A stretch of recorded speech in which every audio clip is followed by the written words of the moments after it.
Welcome back to Studio 701. Zach Garrett joins us from the Dakota Children's Advocacy Center. Thanks for being here, Zach. We're super excited to have you. Yeah, glad to be here. Thanks for having me, guys. Zach, let's have you start out by just explaining what the Dakota Children's Advocacy Center is all about. So, the Advocacy Center, it's a place where we serve families in our community, specifically families of children who've been victims of sexual and physical abuse and neglect. It's serious stuff, but like a lot of what my role in that is I'm the family advocate. So I'm like the first person that these families meet when they come through the doors. I try and make sure that the kids are comfortable in our building because it can be scary for kids coming into here, and my job is to kind of like show them it's not that bad and get them comfortable. I don't actually work with the kids that much. My role is more to work with the parents of the kids. It's my job to make sure that the families have access to resources. If they need counseling, which is something that we also do at our center, I can get them hooked up with that to make sure that if their kids have been through a traumatic experience, they can start to do the healing process as soon as possible. I also have some community resources for families if they're struggling financially or need any help from our community resources. I can get them in touch with stuff like that. Now, why is this service needed here in Bismarck-Mandan? So, I know that when it comes to abuse, it's like really uncomfortable for us to talk about.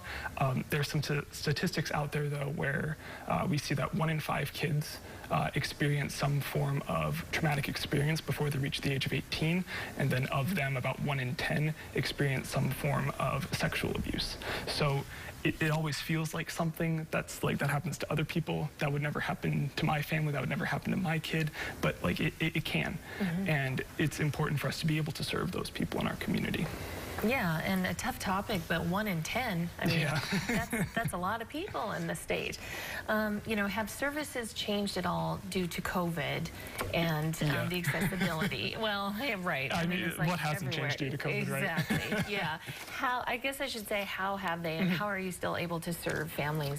So, most of the time, we have, I guess just to say that our facility kind of does 2 things. We have forensic interviews where we have the families come in and we're able to interview kids that may have a current ongoing case, so that we can help law enforcement kind of figure that out. That we're still doing in person. We're taking safety precautions, make sure we're wearing masks, sanitizing, temperature checks, all of that. As far as the counseling side of our organization goes, a lot of our counselors are doing telehealth, which is just like we give the child an iPad, or if they have a computer, they can just kind of Zoom in with their therapist. It's secure. We make sure it can't be hacked. It's only on one router, so it's safe, and we're able to just do it contact-free that way. Now, as a parent, you know, these issues are scary but important to talk about, and I noticed that you have a lot of prevention information on your website. Talk to us about that. So, part of what we want to do is we don't want to just meet families when they come to our facility. We want to try, and at least to some extent, get out into the community and enable and empower kids and parents to protect themselves. So we have a prevention program that we do through the Monique Burr Foundation.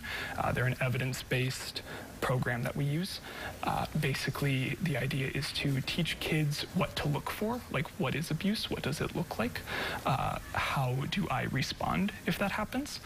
For older kids, we also talk about bullying, cyberbullying, social media, trying to help kids understand that what you put out there is public and it's always out there, so just you got to be careful. And also you have to make sure that you're aware of what types of people you're interacting with. And basically the whole idea of it is when there's an abuser trying to victimize a child, they have power if that kid thinks they have power.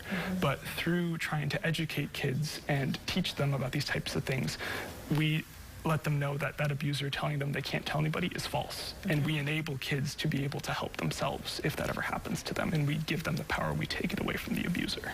Yeah, prevention is so important, and having those discussions with our children.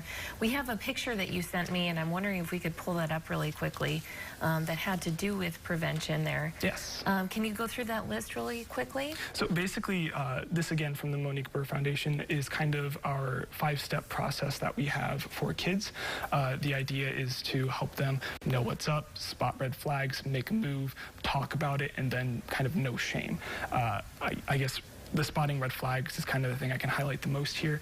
That would be kind of like if somebody tells you, hey, like, don't tell anybody about this. Usually that's a red flag. You should probably tell somebody about this. If somebody were to, like if your neighbor just gives you an Xbox out of the blue, that's really nice of them. It's a little too nice. It's a little suspicious. You should probably tell somebody about that. The make a move is kind of just like, tell your trusted adult. And when we do our prevention, we make sure we talk to kids about that. We make sure that they can identify at least 2 adults that they can trust in their life that they can tell about stuff like this. Oh, it's so important.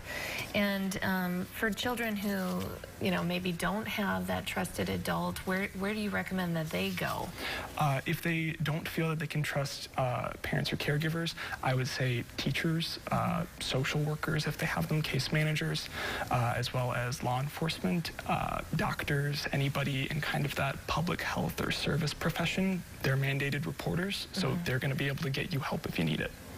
Zach, what got you into wanting to help families? I've always been passionate about helping people, I guess, as broad as that sounds, and I've always loved working with kids, so I was just kind of drawn to the center as a result of that, and it's a lot of work. It's a little draining from time to time, but it's so rewarding to be able to see those kids and like actually be able to help them in a very real way, and it's very rewarding. Well, you are doing great work. Thank you so much, Zach. And if you need any assistance or more information with the Dakota Children's Advocacy Center, you can call 323-5626 from 8 to 5 p.m. Monday through Friday.